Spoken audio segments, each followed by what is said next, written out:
to the Travel Like a Boss podcast, the radio show all about traveling like a boss by being your own boss. Stay tuned for weekly interviews featuring guests that have built their own online businesses. If you would like to have access to our entire back catalog, visit travellikeabosspodcast.com for instant access. And here's your host, Johnny FD. Hey everyone, this is Johnny, and welcome to episode 142 of the Travel Like a Boss podcast. I'm here with Lauren Hom from homsweethom.com. Hello. It kind of rhymes too. I like it. Yeah, it does. I tried to get a hom.com, but it's already taken. It's a men's underwear brand. All right. So, completely off topic. So we are in Chiang Mai at Lauren's Sweet Loft. Yep. I like it. And this is actually our second time trying to record because I messed up on the first. My battery died. And we lost the whole file. But we talked about such cool things besides just her journey with design and making money while traveling. But we got into everything. We got into like being Asian American as an entrepreneur. Totally. So let's just kind of dive in and try to recap some that we talked about. Yeah, sounds good. Round two. Okay, I like it. So the very first thing is you have been very, very successful in kind of the design world. The episode cover of this kind of is going to illustrate some of your art lettering. I spent probably an hour making this cover, even though normally it only takes me 2 minutes, because I normally just throw something up. I don't really care. Or actually, my editor, Anthony, just normally just makes something. Okay. But I wanted to make this one like decent. So I hope you approve. So that's some of the stuff you do. But you've also had really big clients.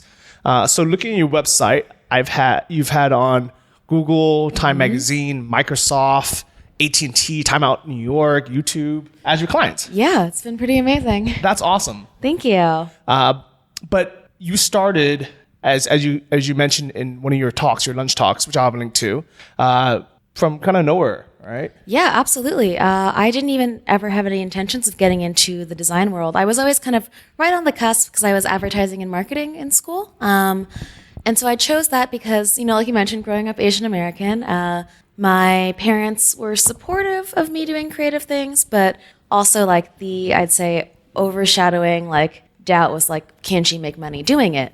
And I know that comes from a good place because, no parent wants to see their kid struggling. And so the choice to go into marketing and advertising, creative advertising, was kind of this like intersection between what's going to pay the bills and like what had a pretty solid trajectory and what also was going to be like creative. And so I did that and it was fine. But yeah, me ending up as an illustrator was never really the plan.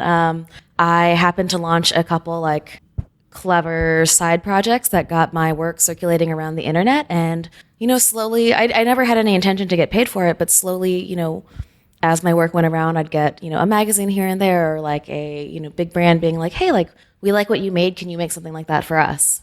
It's not that crazy of a thought. And then luckily over, I'd say the first year I got my job, my illustration career kept creeping up and up and up till it kind of, I knew I was going to have to make a choice eventually, but it came really fast, and now I'm an illustrator.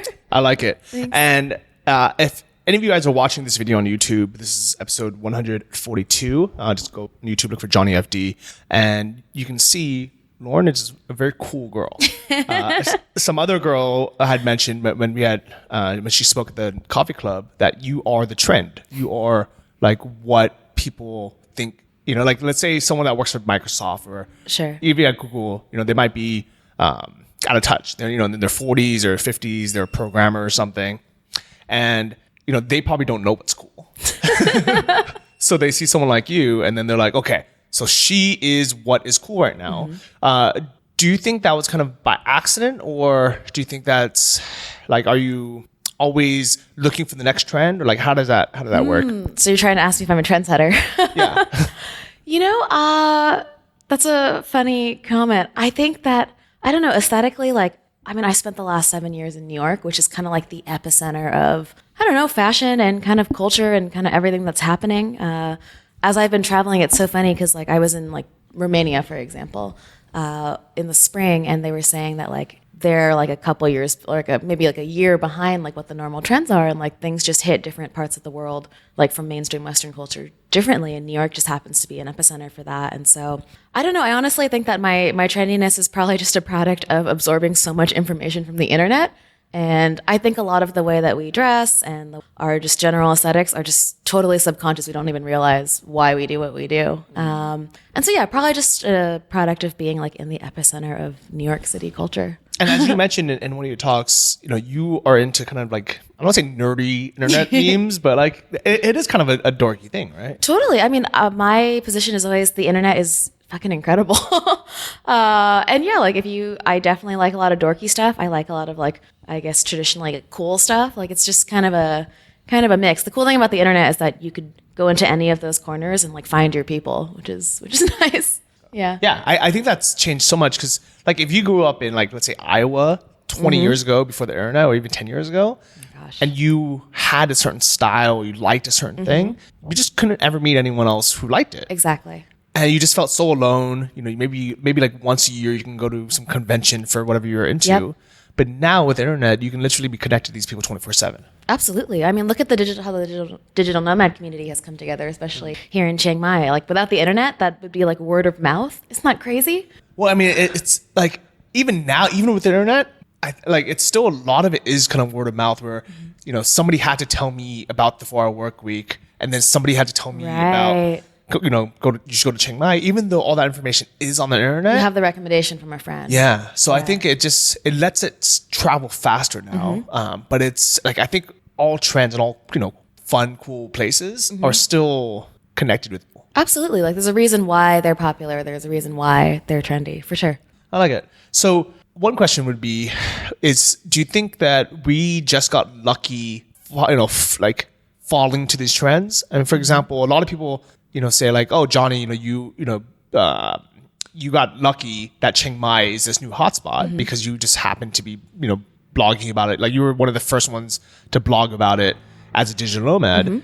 And do you think there was a chance that I could have just wasted, 3 years of my life trying to convince people how cool Chiang Mai is that they should come, follow, and then nobody wanted to come?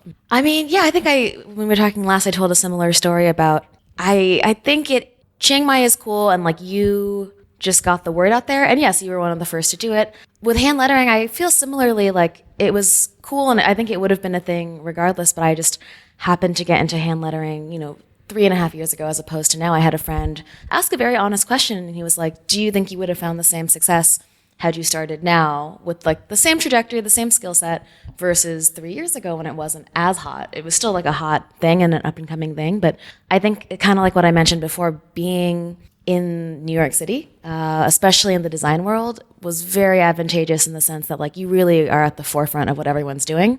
So I definitely did like strike at an opportune moment for sure. And like, made my stake in hand lettering the same way you made your stake in the Chiang Mai market. And yeah, I think it's a combination of both. Okay. For sure. So I'm curious. So advice to somebody just starting out in the design world.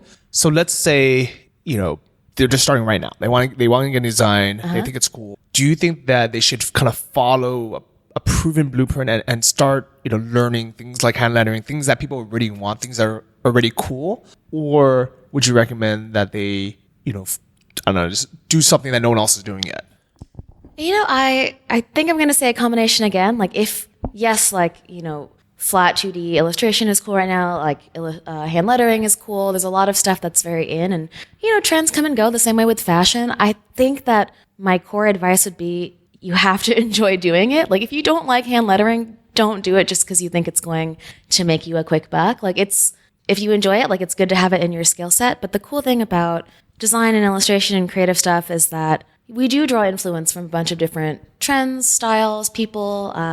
But at the end of the day, like the way it mixes up in your brain is different than anyone else's. So I would say, yes, I think it is smart for designers to pay attention to what is trendy, but then to make it their own and turn it into something they enjoy. Okay. I like it. So for those who don't actually know what hand lettering is, can you just briefly describe it? Absolutely. I always forget that because I spent so long in like a little bubble of designers in New York. So hand lettering is a like niche of illustration where basically I only draw words. It sounds crazy. If you had told me when I was a kid that someday you would get paid to draw words, I'd just kind of cock my head to the side and be like, what? Like, I didn't even know, all I knew was artist. Artist was a job. I didn't even know what graphic design was.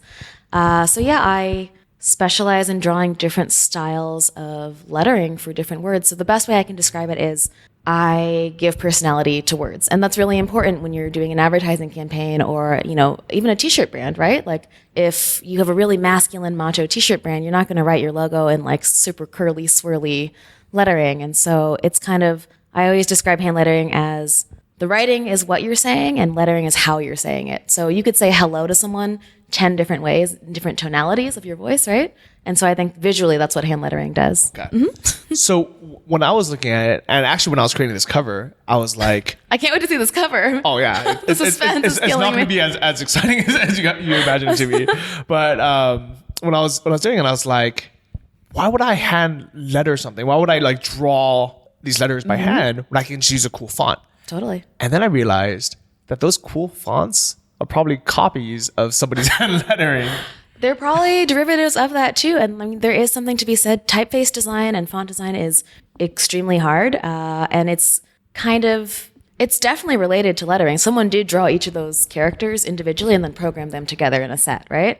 So it definitely is all related. I think the draw of hand lettering is that you get something custom and, tailored to your exact needs. And also no one else can use it. It's the exclusivity, I think, is a big thing. I think at the end of the day, the reason, as much as I like Canva, because it's so easy for people like me who don't have design background to make a decent looking cover real quickly. Which is awesome. Which I think is needed. Yes. I also realized I can tell right away if somebody has used Canva because everything looks exactly the same. Exactly. Even though it looks nice. And I think that there should be that base level, like no one should have to suffer if they don't know much about design. You should still be able to make something that looks nice. The same way, Wix or Squarespace helps people make decent looking, websites. I think that just because you're not super knowledgeable and it doesn't mean you should have crappy design. But yeah, there definitely is like a next level that comes with, getting a custom site built or getting custom hand lettering for your products. For sure. Yeah. I guess speaking of which, like Shopify is the e-commerce platform I use, and easy to use themes, everything's drag and drop. It's kind of like the Squarespace of website building, but I can also tell right away if it's a Shopify store versus if somebody, had like a bigger company, they had a big budget for a custom site. Right. It can give personality to that site. Absolutely. Yeah. And I think that's why design plays a much bigger role in, even like e-commerce, anything, because all those little steps, like that differentiate you from your competition can make the difference because it's an experience, right? You don't have that like in-person, like face-to-face sales anymore. All you have is like your branding and your website experience, and it's really it. Your writing, that's all you got. So it's important. So let's talk about how have you been able to still make money while how you've been traveling? Because you've been traveling now for how long? I've been traveling since the end of January 2016, so it's been almost a year. Oh my gosh. It's been 11 months. Wow, it's yeah, great. 11 months. Yeah, so prior to leaving for this trip, I was working from home in New York City for about two and a half years, and I kind of woke up one morning and I was like, I can be anywhere in the world doing this. I had taken a couple trips before, just like, a couple weeks at a time, and was able to work, and I realized that I could probably sustain it on the road because my clients didn't really care where I was. I was just turning in files digitally, with the exception of, I would say, like on-site murals and things like that. Nothing about my work situation has changed since I left New York. I teach, I have some passive income from Skillshare, Brit & Co. So these online, it's kind of like Udemy, online courses. But for the most part, I think I mentioned this in my last chat with you, but, because I've been able to circulate my work around the internet so frequently, and kind of, we consume media so quickly, I've been able to grasp people's attention. I do consistently book pretty big clients. And so, something could be, a small project could be $1,000, but a big project could be $30,000. And, for the last couple of years, I've kind of banked on getting 2 or 3 of those big projects to kind of tide me over and then supplement it with the smaller projects. So I can kind of like a mix of doing bigger work and then passion projects and then, smaller jobs. Just, it allows me to do what I want to do. So it's been good, yeah. I like that. And big congratulations for doing that. Thank you. I know there's some people out there who are like, she's selling out to these big companies. I can't believe she's doing, lettering for like Microsoft or something. These, boring, big corporate companies. Totally. But on my point of view, I'm like, you know what? That should be what everyone I don't want to say is aiming for, but that really is like the pinnacle of success. If someone's willing to pay you $30,000 to do something, that means they like You your have a work. valuable product then. I mean, that's, yeah, confirmation that you have a valuable product and service. And yeah, I mean, I think to that, it's such an interesting thing because the idea of an artist or a creative and money, they don't go together. People like, I think traditionally we have this idea that like, if you do art, you're just not going to make money. And my parents fed me that same narrative. You know, I was painting a mural in California a couple months ago and at elementary school, and a kid came up to me and he was like, "What are you doing?" And I was like, "Oh, I'm painting this mural." And he was like, "Is that your job?" And I was like, "Yeah, it's my job." And he just had this super confused look on his face because I think from a young age, we're just taught that art, writing, music are all kind of secondary. Like, you know, you do it as a hobby. And so for me, the term selling out, I think I mentioned this last time, but, you know, in Austin Kleon, who's a designer turned like writer, he writes about, you know, selling out has a negative connotation, but the best thing a small business owner can do at the end of the day is put the sign sold out on his door. Whether you're a baker, whether you're, you know, a clothing store, if you sell out of your product, that means you're doing something right? And not unfortunately, like money is a big part of everyone's life. We need it to survive. Everyone wants to make it. And sure, some people could take I think as long as for me, I'm not doing, you know, advertisements for like cigarette companies, that's fine. I mean, it's been able to give me the life that I want, and it allows me to be more creative because in anything you do, when you have financial stability, it allows you to be the best version of yourself. Because we all know that there's no bigger like motivation or inspiration killer than bills nagging in the back of your mind. You know, it weighs on you. Yeah, I definitely agree. And now you have the free time to be Exactly. able to do side creative projects. Yeah, absolutely. And we talked about this last time too, but you know, the way my business works is that I can travel and I can do side projects because I have a creative manager back in Chicago. So I have an agent and they manage all of the billing, negotiating, reading contracts, legal stuff. Like they manage every aspect of my business and I just do the drawing. And so, you know, I'm a big fan of paying people who know more than you do in certain areas to do what they do best. And, you know, they take anywhere from a 10 to 30% cut, which is a big chunk. And I had a friend, you know, talk to me and he was like, you know, you could be making 30% more money. Why aren't you doing that? And, you know, the amount of opportunity cost and time it takes to vet a project, to send contracts, to review contracts isn't really worth it. At the end of the day, I'd rather have more time than money. And especially being a digital nomad, what is the point of living in Thailand or Bali or some beautiful island if you can't enjoy the island, right? That's true. Like you could just have a pile of money on your island. That doesn't sound great. And a pile of paperwork.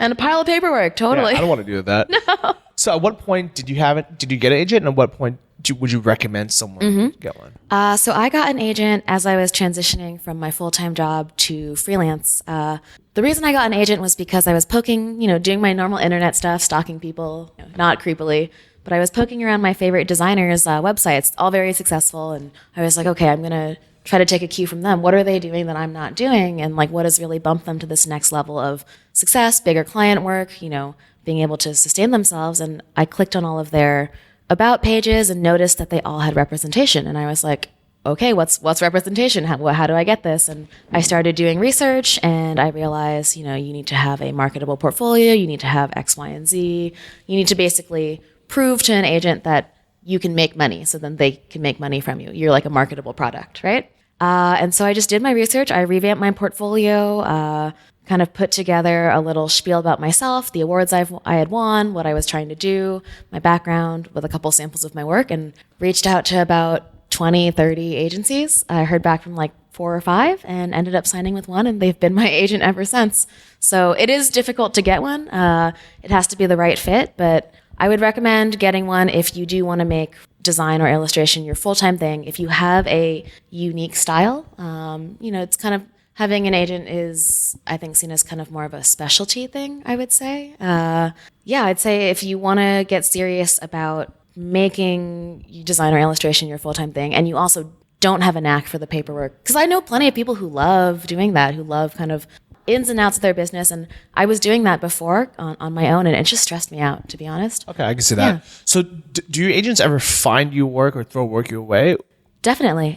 So a part of what they do is they have their own portfolio website. They do in-person portfolio showing, so they'll go into agencies in the States and show our books. My agents represent a roster of about 20 artists, I want to say. wide variety of styles, but all still kind of under the, colorful contemporary umbrella. And yeah, I kind of think of an agency or a roster as like a family of artists that are all kind of related but different.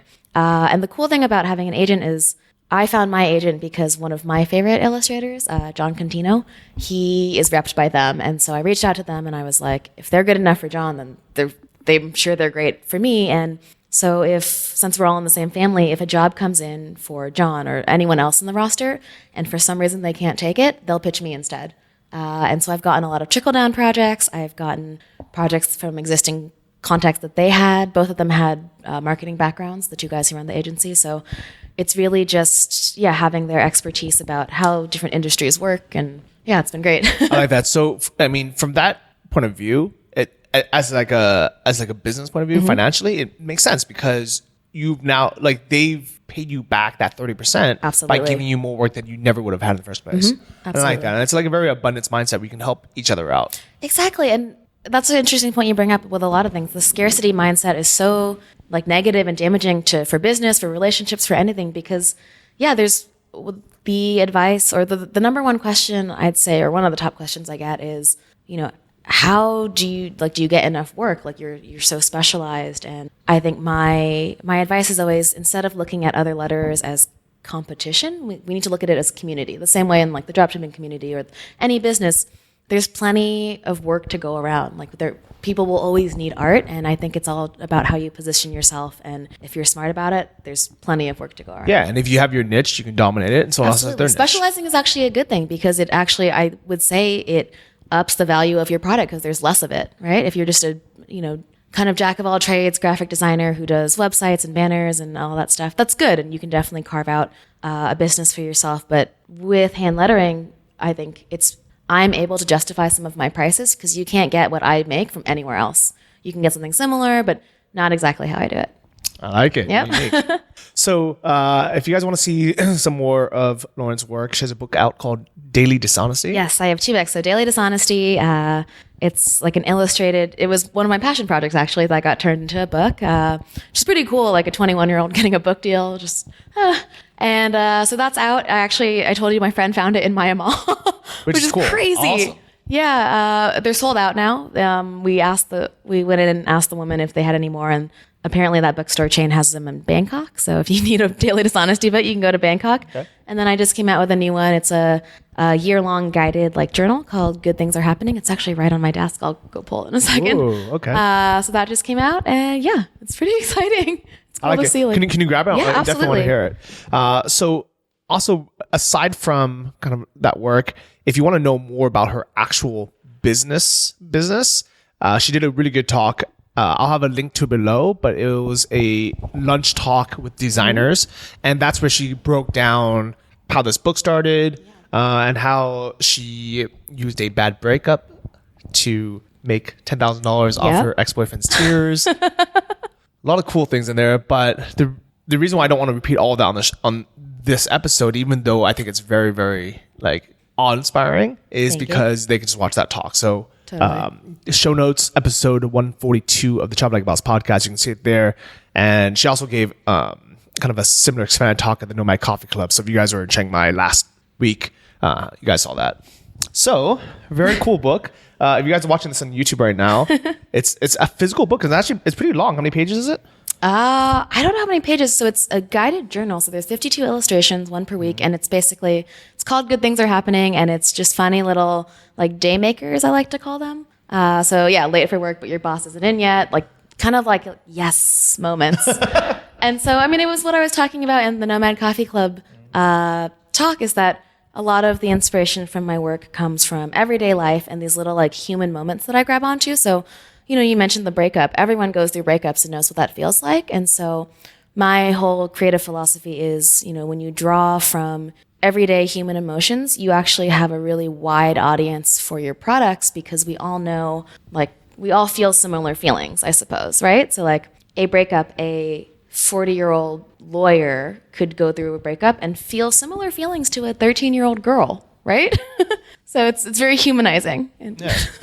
Okay, I like it, and I also feel like sometimes when we're on top of the world, we feel like almost can't connect with other people. But when something's like down, it feels like everybody understands that. Absolutely. Yeah. I mean, I think we talked about this last time, like bad feelings are actually, really relatable and like also good, like motivation. Like it's, even if something feels shitty, like that's energy and that's like, you can channel it into other things like you mentioned.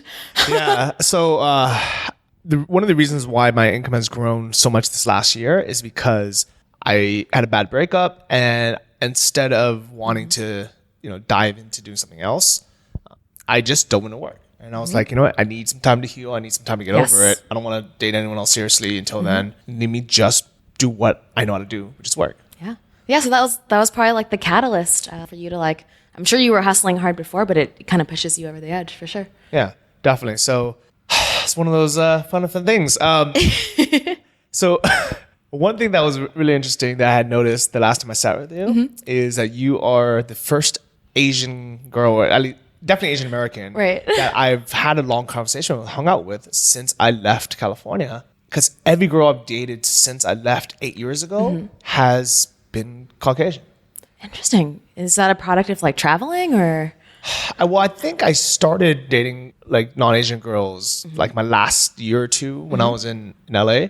And was that like conscious choice or just kind of it was happened? definitely a conscious choice. Really? Yeah. So growing up my whole life, I just it's not that I refused to date white girls. I just convinced myself that I wasn't like interested. I remember subscribing to Maxim magazine, and every month they had a centerfold, and it was always a beautiful white girl. Yes. And I just never even looked at it. I just flipped right through it, and I was like, oh, I'm not into this. So interesting. Like, yeah. And I think part of me was like growing up in a very Asian American household. All my friends were Asian American. Even though we lived in California, everybody was Asian. Like my school was like more than half Asian. Oh yeah, you find pockets for sure. Yeah, and all my friends were Asian. And I just was convinced, I'm like, oh yeah, that's not for me. And I don't know if it was because deep down I was insecure and I thought, you know what, I don't think anyone outside my race would even want to date me. So maybe I'm just gonna tell myself that's not what I'm into. Yeah, I don't know. But I definitely, I'm from California too. It's a fairly diverse place. But yeah, my hometown was primarily Caucasian and an Asian, I would say. A little Hispanic. That was pretty much it. But yeah, moving to New York, you just get thrown into even more of a melting pot. So yeah, I don't know. I've dated like a pretty wide variety of people, but I've never felt the same way where I was just like honed in on like my people or like. So you're half Japanese, half Chinese. Half right? Japanese, half Chinese. Yeah. And your parents were completely okay with you dating outside your race. Yes. So I told you the story last time. It was crazy. So I think this comes from my parents and their parents not reacting well to them getting together. So, most of if you know a little world history, China and Japan historically do not get along. I think most like non-Chinese or Japanese people don't even realize how different our cultures are. Absolutely. And that like historically, Chinese people and Japanese people hated each other. Yeah, absolutely. And so, my parents got together. My Japanese grandfather totally opposed, didn't even come to the wedding. Wow. And so, yeah, when I told you the story, but when I was 13, about to go into high school, my parents called me into their bedroom and sat me down and they were like, you're a teenager now, you're probably going to start dating soon. And we just wanted to let you know that you can date whoever you want, like black, white, Asian, Mexican, whatever, like as long as they love you, we'll love them. And I, didn't think anything of it at the time, but it wasn't until I met people with more conservative Asian parents that I realized like, holy shit, my parents are super progressive.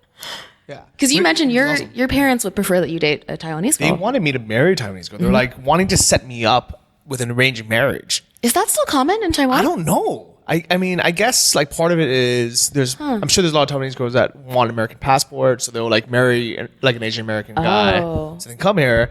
But not for love, just like a transactional thing, or? But I don't know. I didn't even get that far because I was automatically like, no, I'm not doing that.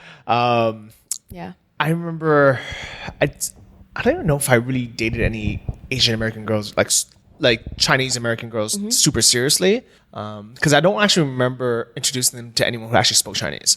So like I would kind of tiptoe outside my racial boundaries by dating like a Filipino girl or like a girl from like Hong Kong, right? Which to me was like so different. Yeah, absolutely. But like my last girlfriend was South African and we were together for almost 3 years. And I told my parents before they ever met that I was dating an African girl. just because I knew accurate. Which is somewhat accurate, because I knew that either way they were gonna judge. So I wanted to kind of shock them first, and then have it not be as bad. I guess I don't say bad. Psychology. But yeah. So they assumed I was dating a black girl, and they were like pissed. They were like, "You could not date an African girl." Oh my God. And I was like, I'm in love. This is it. Gotta accept it. And when they came to Thailand last, I think, a year and a half ago for vacation, and they met her, they're like, "Oh, she's white." I'm like, "Yeah, she's South African. She's like Dutch background, right?" And they were like, "Oh, that's fine." So it worked. Yeah. So I don't know if they would have reacted like that if I had just said I'm dating a white girl. They might have been like, "No, you're not allowed to date a white girl. You have to date an Asian girl." I mean, who knows? And I mean, we talked about this the last time, but I think that parents tend to be very set in their ways, and like I know plenty of Asian parents who are like, "Oh, you can date someone who's Asian, you can date someone who's white, but that's it." And that seems to be, I don't know where that comes from, but I think as the younger generation, as our parents' children, it's our responsibility to call our parents out on their shit, because who else is going to do it, right? And I used to think like, oh, like grandma or like mom and dad, like they're not going to be around for forever, and maybe I should just let them like keep their peace. But I think it's worth having those conversations, because we talked about this, but traveling, especially like, so my parents didn't travel, my grandparents didn't travel. Our generation, because travel is so much more accessible than ever, financially, just technology-wise, we are exposed to so many more things, and I think we're more empathetic because we meet people of different ethnicities, sexualities, different socioeconomic backgrounds, and you realize that like everyone's fighting the same fight. Like we're all human, and so for us to have those experiences, I feel like we're doing a disservice to our parents or grandparents by not sharing what we've learned with them. So I actually had somewhat of an argument with my parents when we were on a cruise a few months ago. Okay. They wanted to save a seat for my sister and her, like her family on the cruise ship for breakfast one day. It was the last day. It was super crowded. It was like really bad logistics by the cruise company. Everyone's trying to get their last free breakfast. Yeah. And to make it worse, we had to check out by something like 7 a.m. Okay. So everyone brought their luggage down, and normally people eat in shifts, so it's like some people eat between like 7 and like 10:30. Now every single person was there exactly at 10:30. Because they had to check out. They had to check out, and they had all their luggage. So it was just a madhouse. There's no seats, and we like circled around, and we finally found a table, and we were so happy. Sat down, and halfway through breakfast, the table next to us opened up. My dad immediately put his stuff down there to claim it for like the rest of our extended family. And I said to my dad, like I said, "Hey, maybe we should leave that seat for someone else that's already here, because I don't know when Christina's going to come down." Right. And he's like, "But there's not going to be a seat when she comes down." And I said, I know, but if everyone here had also claimed the seats next to them for their family members that may or may not come down in the next half an hour, we wouldn't have found a seat." And it was like at first it was kind of like a big argument, because he was like, "You should just listen to me. I'm your dad. Sure, I know what you're doing, But then I said to him, I said, there's so many great things you've taught me, but at the same time, if there's something that isn't acceptable kind of like in anymore, or in the new kind of like the modern times, or just new culture or American culture, like I should tell you, right?"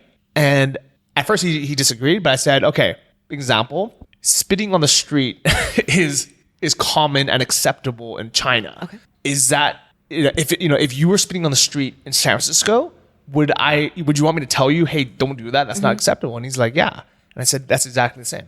Yeah, no, it's very true. And I also think like maybe it comes from the whole scarcity thing. Like, when else is another seat going to open? And like, because of your parents' experiences, maybe that seemed like the right thing to do. And I mean, there's no right or wrong way to do it, but I think, it's our responsibility to be like, hey, like maybe you should think about it this way or approach it this way, or like, here or in this time, like this is not how people do things. And I think, like I said, traveling is really good for that, because you are coming into someone else's turf, right? And when I travel, I want to know those things. I don't just want to impose my like American, like this is right standards onto a place, because I don't want to offend any of the locals. Like, course not. Like, someone told me that in Thailand you can't pat someone on the head.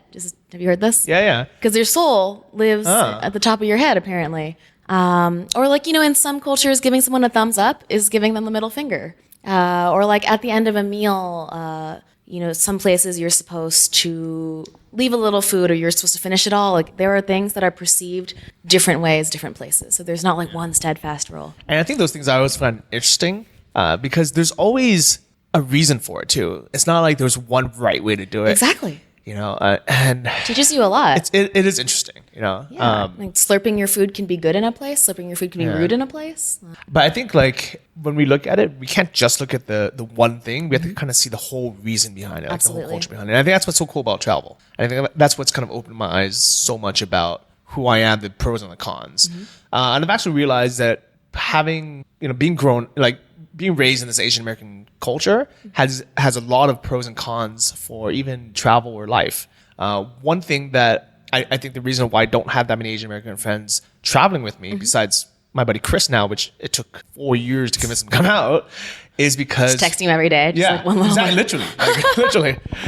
He actually showed me a text message I sent him 4 years ago saying hey, you should come to Chiang Mai. And now he's here. And now he's finally Amazing. here. So one thing I really like about the more super Western or the white culture is people are very independent. They're not as close to their family. It's a lot easier for them to be like, oh, I'm just going to take off, move to Asia for a year. Right. It's like the whole leaving the nest. Yeah. But I think the downsides to that is people are almost a little bit too independent, where even though, you're great friends and, they're just like, all right, well, I'm leaving, bye. And with no real second thought about it. While in the Asian culture, it's almost like those are your friends. You include them with everything you do. Yeah, it's kind of like the base, right? You always go back to your home base. Yeah. It's different to see those different values. And there's something to be said about both of them, right? And I think that growing up Asian American, you kind of get the best of both worlds almost. I think it really depends if you actually venture out, because I know plenty of Asian Americans who don't even really speak English that well. And I'm like, you've been living in the US. Because there's no need to. Yeah. And because if you hang out with nothing but Chinese people, you watch Chinese movies, you eat at Chinese restaurants, you watch Chinese movies. And you can find pockets like that in California everywhere. So many. You just never really get exposed to anything else. Absolutely. My Japanese grandmother doesn't speak a lick of English, and she's lived in LA for 50 years. Wow. Because she never had to. She was a seamstress and worked in a Japanese tailor shop, and then all her kids speak Japanese. My mom barely speaks Japanese, but yeah, it's easy enough to do that. And my father, for example, was born in Los Angeles, but he doesn't have a passport. He grew up, went to college, got married, and had a family in the same 25-mile radius, and is happy as a clam. And we always kind of poke fun at each other just because our lives are so different, and I can't believe I'm his daughter, based on the way he was raised and how he lives his life. But, I think it's because I get to have these experiences. Like I said, it's our job to kind of let that trickle back down to the family. And it's kind of going away from home, but then coming back and reporting on what you've learned. Because I think it can better everybody. Like you said, you get a deeper understanding of yourself and of the world around you. And I think it just makes you a kinder person and a more understanding person, for sure. Because we all know Asian parents can be not very understanding sometimes. Yeah. And a lot of my Asian friends, their excuse on why they don't travel is because of their parents. And they're like, yeah, Johnny, you're so lucky that your parents are so open-minded. I'm like, what are you talking about? My parents aren't open-minded at all. I think the difference is, regardless of what they wanted, I would respect it. I would listen to them. Yes. I would wait under consideration. Yes. But then I would do what ultimately made me happy, where I thought was right. And in turn, what I always tell myself is, if I'm a parent someday, I think all parents want is for their kids to be happy and fulfilled. If that's what makes you happy, I think that at the end of the day, even if they disagree and would want it a certain way, they kind of have to let you do your own thing, and they should be happy that you found success and happiness in your own way. Because everyone's definition of that is different, right? What is a successful, happy life? I change my definition of that. I'd say once every year. It's always evolving. Yeah. So that was actually I gave a talk at the remote year dinner that last week, and that was actually what my talk was about.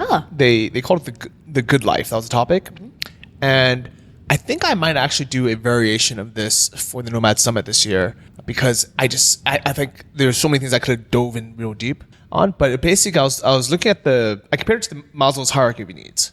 Where on the very bottom you have your basic life needs, like shelter, air, shelter, water, things like that. And I thought, okay, that's kind of when you start traveling, you don't have any money yet, but as long as you have that, you're pretty happy. Your bases are covered. Yeah. And I did that for years. You know, I basically didn't make any money. I was, but I had a place to stay for free and food for free because I worked at a resort. You know, it's kind of like your lettering for lunch Yep. thing, where no one went around New York and you would hand letter chalkboard menus. What was it? Chalkboard menus. And you would get free lunch for it. Yep. At like probably really nice restaurants, right? Yeah, I mean, it was a very fair trade. I had no chalk lettering experience, so whatever I wrote, I got to eat, which was, you know, a delight for me and a delight for the restaurants, and like a really neatly like packaged up little project that people could understand really easily. And yeah, over the course of a year, ate at maybe 35 or 40 different restaurants. And, you know, New York City's got a lot of nice restaurants that have a lot of chalkboards, and it was really fun. And more importantly, you got the experience, you got to practice, and I'm also assuming you took photos of everything so you can build up your portfolio. Totally documented everything. You know, I use Will Letter for Lunch as an example of how with my business, you know, I do hand lettering, but I had always been interested in chalk lettering, and I wanted to eventually do it, but didn't really know how. And I was kind of always secretly hoping that a client would come along and want me to do that. And then I realized that probably wasn't going to happen. So instead of waiting, I was like, I'm just going to prove that I can do it. So I started this project, started doing it, like you said, documented it, put it online. And, you know, because it was such a fun idea and an easy to understand idea, it went around the restaurant communities and design blogs. And I'd say within like 3 or 4 months, I started booking paid chalk work because I proved I could do it. And so my advice is always like, you don't have to just wait for an opportunity, like make the opportunity. Well, make it happen. Yeah. I like that a lot. And I see that a lot with digital nomads, just that being proactive and being resourceful. At the end of my talk at the Nomad Coffee Club, even if you don't think you're, you know, conventionally creative, to be a digital nomad and to challenge the, you know, conventional 9 to 5, it's a creative lifestyle for sure. You're figuring out accommodations, you're figuring out what you're going to do for work, and you're really, I don't know, breaking down barriers. And you have to get creative with your way of thinking. And like your income isn't necessarily coming from one paycheck every 2 weeks anymore. And it's cool, it's exciting. I definitely agree. Yeah. And the reason why I brought this up is just like how I didn't want to work for free for the rest of my life, Yes. or you don't want to just For barter, yeah. Or you don't want to just have free lunch for your work for the rest of your life. That doesn't take away from that part of our journey being exactly what we needed and what we wanted at the time. For sure. So I think I really want to encourage everyone out there, whatever you guys are in your journey, do that, enjoy the crap out of it, but then always realize then there's that next step. Absolutely. I had a really good chat with a friend about this the other day too. Like, you know, everything's a building blocks, right? And you start out small and then you slowly achieve more and more success, more and more maybe notoriety for your work. And one of my favorite designers, Dana Tadamachi, gave this really amazing talk about, you know, I think we have a tendency because we see so many talented people out there to look at like someone and be like, how do I get there? Like, I really want to have 100,000 Instagram followers, or, you know, I really, really want to make 6 figures, or you kind of set these benchmarks in your head. But what she was saying was that, you know, really enjoy the process. Like, there is actually a lot of really good stuff that happens. Like, anonymity is rare. Like, once you make it, you can't turn back, and everyone has their eyes on you now, and you almost, you know, you're expected to be successful. Like Elizabeth Gilbert, the woman who wrote Eat, Pray, Love, which was like wildly successful, gives a really good TED talk about how her second book was a flop. And it's really vulnerable thing to talk about, because when you achieve a certain level of success or a certain income level, people expect you to stay there always, right? And like, it's like being a musician coming out with like a #1 single. They expect you to keep doing that. And so it can be success is a good thing, but it also like, there's an extra layer of added pressure now for me that I personally thrive off of, but it's just like, it's different. I like how you say that you personally thrive off of it, because Yes. I think I definitely see that, you know, it could be pressure or it can be something else. Yeah. I think for like, I don't know, I guess for me, it's hard for me to be that newbie asking questions again, because people kind of expect me to have all the answers. Right. And you don't. And I don't. And that's ultimately going to hurt me in the long run. I think the only reason why I continue to be successful is because my personality, I like trying new things. And when I try something new, I don't mind asking questions because it's new to me. Yeah. So for Curiosity. example, like let's say with drop shipping, because a lot of people already assume I'm the expert on it, I don't want to go into a forum and ask people dumb questions because, you know, on something that I don't know. You feel like you don't have the ability to ask anymore. Yeah. Because you're the teacher now. Yeah, exactly. But that's going to ultimately stunt my growth. And that's why, you know, there's like people who started either after me, or even my students are making way more than I am with dropshipping now, because they continue to learn and grow, while I'm pretty kind of at that level and that's it. The only good news is I start new projects and then I give myself permission to ask those, new questions again. Absolutely. Yeah. Starting something new gives you it takes away the expertise, right? And it allows you to do that for sure. I mean, that's so interesting you say that because, I'm about to launch a new course and ideally you do want your students to outperform you, right? Because that means you're teaching something right. Yeah, definitely. But that's such a scary idea thinking you don't really have permission to ask questions anymore. And I think I have to take my own advice, community over competition always. Mm-hmm. There's enough space in the dropshipping market and the design field for multiple successes to happen. Yeah. Or we can just, I guess, get over our own ego and say, you know what, let's keep asking questions. Who cares? Sure. Absolutely.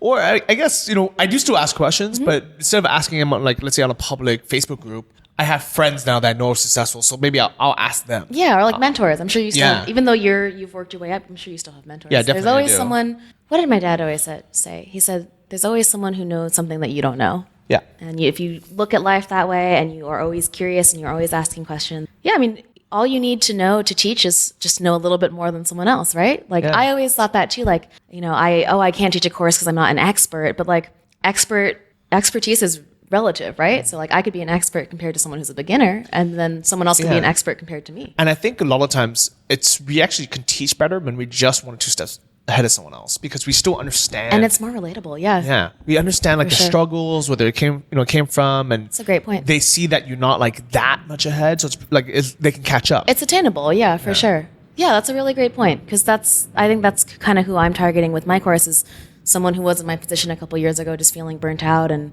that's good. I'm going to take that little tidbit and store it in the archives. What's the next course that you're coming out with? So the next course I'm coming out with, so I have a lettering course on Skillshare, I have an illustration course on Brit & Co, but I think you'd ask me this, I came to Chiang Mai because I heard this is where people come to work, and I'm traveling with a videographer, and basically we spent the last 2 months writing, filming, and producing online creative boot camp of sorts, and it's exciting and scary for me. It's outlining my entire creative process, how I've marketed my work, how I've gotten clients, broken every step down for someone to follow suit. And I'm really excited to see if it works for other people because I honestly do believe, I think the last question at my Nomad Coffee Club talk was, do you have any marketing tips? How do I get my work out there? Whether it's creative or not. And my answer was my best advice for marketing is no marketing, because I honestly think that, you can have a perfectly targeted Facebook ad or Instagram ad or have something pop up right at the right moment. But there's really nothing, or, get space in someone's inbox. There's nothing more powerful than your best friend texting you, oh my God, you got to see this, or you would love this. The same way, like you said, it took someone to recommend the 4-Hour Workweek or just, introduce you to dropshipping. I think that having that, friend vouch for whatever it is super, super powerful. And that's what I, aim to infuse my work with, is just the shareability. And like you mentioned before, I am online a lot and I pay attention to what is trendy, but then kind of flip it to make it my own. And, now that I've launched a couple passion projects that have done really well, I'm a little more cognizant of I can almost reverse engineer it, where if I have a project, I'm okay, what is the headline for this that a blog might write? Designer trades lettering for lunch. That's great. And so one of my tips is can your project idea or business be summed up in a headline? What would they write about it? Is it exciting? Is it not? I think that's actually great advice. And I think even though you don't think you're a great business person, you really are. Thank you.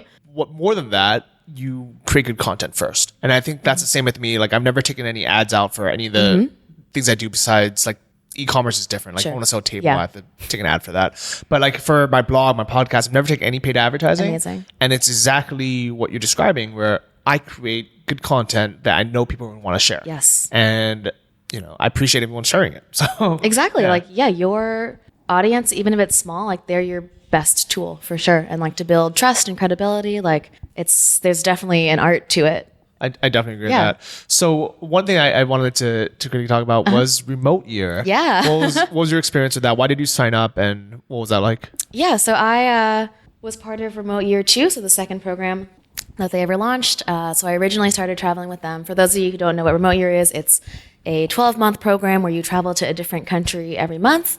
They set everything up for you. So travel, accommodation, co-working space, and a little bit of like networking infrastructure stuff when you get there. So kind of like a guided world tour aimed at people who still want to work during the year. I signed up for it because I had previously been planning a world trip with my best friend, but she dropped out at the last minute, and I had this big plan, no one to go with, and I was honestly like a little hesitant. Like, I am a confident person, but to travel the world alone for a year sounded a little scary. So my boyfriend at the time had shown me Remote Year. He was like, "This looks exactly what you want," and I was like, "Hell yeah!" And so I signed up. I got an interview and I got accepted, and I started traveling with them. I can't believe your boyfriend was like, "Yeah, go ahead and travel for 12 months." Bye. Yeah, well, so he was going to leave to travel too. So I think we would have broken up regardless. But yeah, I mean, I appreciate that though, like someone encouraging me to do that. And I think that your 20s, like I kind of had this moment why I left New York was like, this is my time to do it. Like inevitably as I get older, I'm going to have more responsibility. I might want a dog. I might want like a serious boyfriend. Like there are certain things that you can't do as well when you travel, right? Traveling with a pet sounds like a pain in the butt. I'm not going to do that. I'm not about to buy a second ticket for my pet. And so I realized that and I was like, yeah, I'm 25 years old. I may as well just go for it. I saw a lot of other people doing it, and Remote Year seemed to be a good structure to do that within. I traveled with them for 6 months and then departed on my own because I think I had seen Remote Year as like, I'm going to get my sea legs with them and then I'm going to go out on my own. And I just got my sea legs a little sooner than I thought. Because once you're in it, you realize it's not that hard. Like you were talking about, like it seems like such a daunting task to move to Chiang Mai and set up a life here. But once you're here, you realize that it's not. It's actually pretty easy, especially places like Chiang Mai. Especially, yeah. But the reason why I like Remote Year is because they take you to places that you would never go on your own. This is also true. Like, I don't know if I necessarily would have gone to La Paz, Bolivia, or like Montevideo, Uruguay. So where did you start, and what were those 6 months like? Started in South America, in Uruguay. Then we went to Buenos Aires in Argentina, La Paz, Bolivia, Cusco, Peru, and then jumped over to London, and then Prague, and then I split after that. It was a really cool thing. It was just, I can always considered myself like a super extrovert, and traveling with 75, like primarily Westerners, I felt like I was like in freshman year of college. And so it really is in every sense like a social experiment to be thrown into a, tight-knit group of 75 people that you're supposed to like, operate as a little community. It was good, but it also was a little too party-centric. And like, I totally get why, like, you're in a new place every month. Like, there's a welcome party, there's a goodbye party, there's networking events in the middle. And so, the intentions I had this sounds very hippy-dippy, but yeah, the intentions I had set for myself before I left, I was like, I want to be more productive, more creative, healthier, just like, and have a clearer outlook on what, makes for a happy life for me. And I woke up 4 months in, like, with a, sharp hangover. And I was like, I've been drinking for the last 4 months. I continue with this group, like your environment absolutely dictates your day to day. And I just didn't think I could be all those values I had leaving weren't getting accomplished. So I personally removed myself from the situation. Yeah. There's nothing, it's not a criticism of Remote Year. It's just that was how the group happened to be structured for us. I can see that. So I think if your goals for next year are to get in the best shape of your life or even be like the most productive, I wouldn't sign up for it. Yes. But if you want kind of an easy handheld experience where you are thrown into a group where you'll guarantee to meet other cool people who also want to travel, you're guaranteed to see some new cool places, I would do that. Yeah. And I think especially if you're in your early 20s. Yeah, I mean, I think the average age in our group was 28, which sounds just about right to me. And yeah, I mean, I don't regret doing it. I met a couple really cool people who like we all still keep in touch. And I think the big selling point of Remote Year is the introduction of the people, right? Being a digital nomad is, I'd say, in a conventional sense, like not very mainstream. It's still pretty out there for the average person, even though like now that we're in it, everyone seems like a digital nomad and why not? But yeah, it was nice to like have that community and be with people who kind of held the same values. And there is something I've noticed, like I get along really well with travelers because there's a certain mindset you need to be a traveler, right? You need to be adaptable. You need to be curious. You need to be, more open-minded than the average person, I would say. So I tend to gel well with those people. But yeah, there's definitely an audience for it. I think it's best for someone who maybe is still working like a 9-to-5 job, but remotely, because there are different kinds of remote work. You can still be logged into someone's hours, like on the West Coast, for example. It's a good structure to work within, for sure. I think if you're a freelancer and you're, it doesn't matter what time you work or where you work. I think that's a great job because it'll probably end up costing less than just living in New York or California, especially New York. I mean, yeah, we talked about this too. Like, coming from San Francisco, me coming from New York City, people are always like, oh, like, I wish I could do what you do. It's so aspirational. And I'm just like, it's cheaper than living in New York. Like, traveling the world, I never thought I would say this, but traveling the world, even with flights and food and everything, my cost of living is maybe 75, at the most, if I'm in like a European city, 75% of what I was paying in New York. And like, I'm living well. Like, I'm not backpacking. I'm not budget traveling. I'm just kind of, but I'm not like, balling out all the time, but except for right now, I'm balling out. So we are in Lauren's loft apartment, which has a view of Doisitep Mountain. It's beautiful, like a really nice city view. It's a 2-story loft, huge living room. It's like a very modern, nice place. Has a rooftop pool. Yep. It's a good location. Yeah, good location. So, what do you pay for this? So this apartment is 19,000 baht per month, which is just under $600 per month. And what were you paying in New York?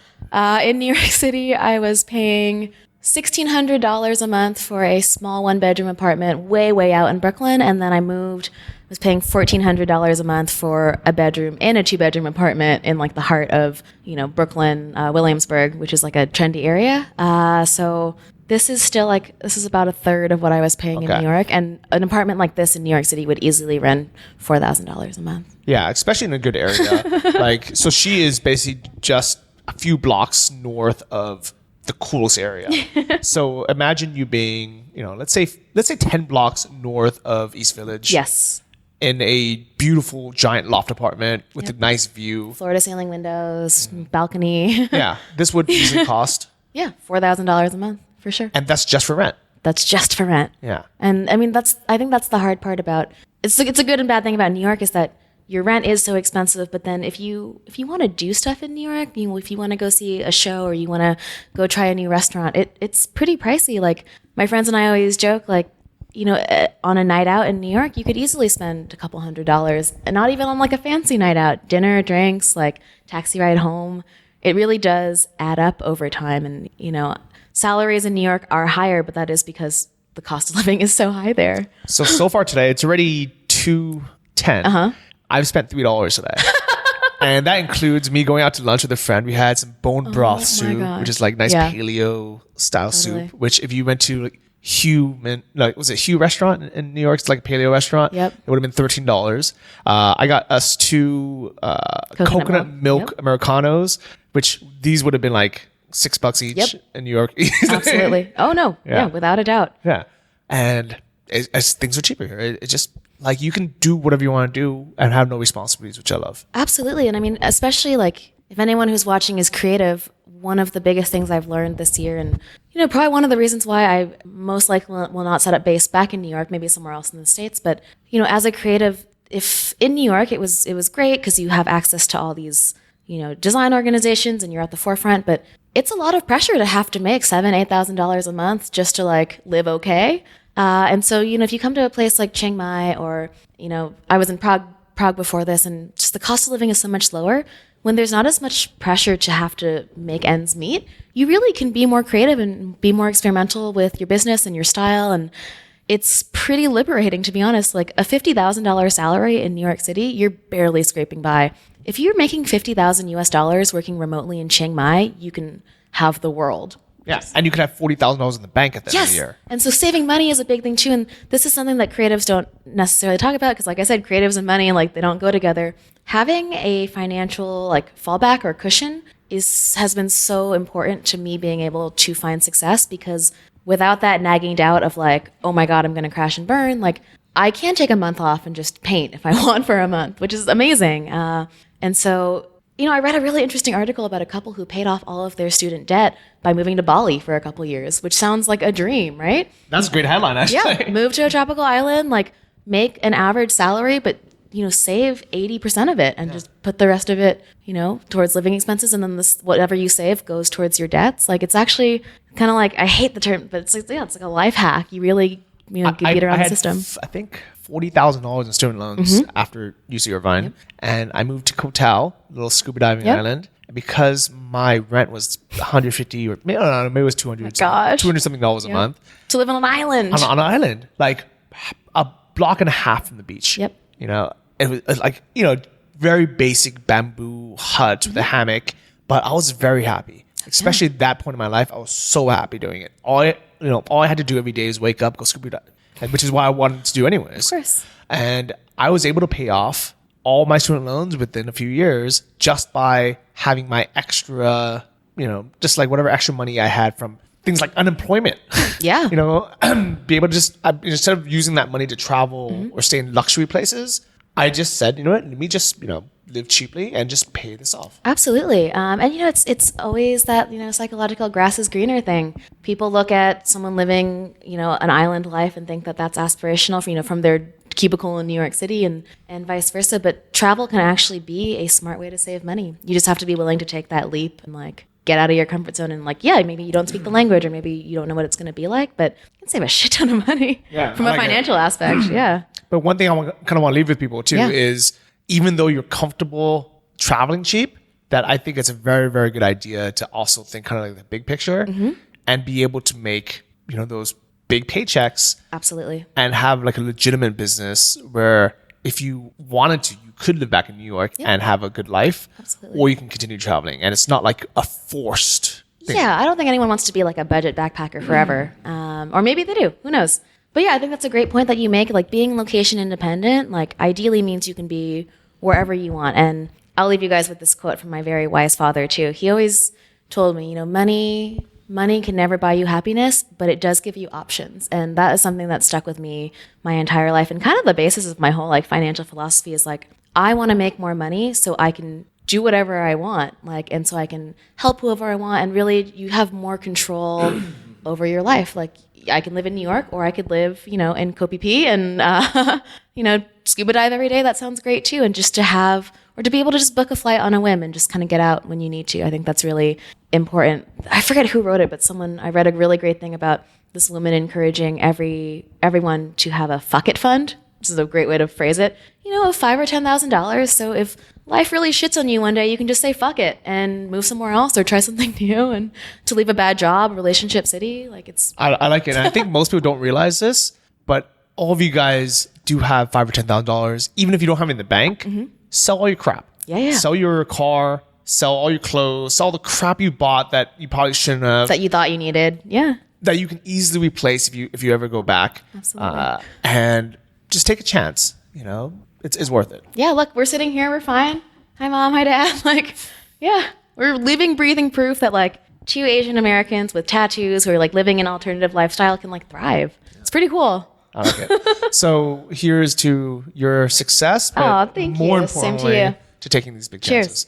chances. Thank you guys all for listening to this week's episode. If people want to find out more about you or find out the new course you're making, how can they reach you? You can go to homsweethom.com. So HOM, sweet, HOM.